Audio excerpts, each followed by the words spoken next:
বাংলাদেশের ক্ষেত্রে যেটা হচ্ছে যে বাংলাদেশের যেহেতু আকসা সাইন করেছে এবং জিসোমিয়া করে নাই, তো বাংলাদেশে যেই জিনিসটা করে আমেরিকা নর্মালি গ্র্যান্ট দেয়, যদি মিলিটারি লেভেলে গ্র্যান্ট দেয়।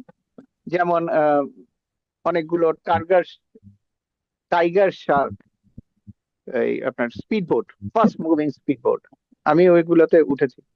মানে ট্রেনিং মিলিটারি ট্রেনিং যেগুলো করানো হয়, যে কমান্ডো ট্রেনিং গুলা করানো হয়, আম, এগুলো যেমন আপনার সোয়াট একটা ইয়ে আছে কক্সবাজার না তো চিটাগাং পতেঙ্গার জাস্ট পার হলেই কর্ণফুলী নদীর ওপারে ওইখানে একটা ট্রেনিং আছে, ওইগুলো আমেরিকানদের মাধ্যমে করে। এবং বাংলাদেশ আর্মি ফোর্সে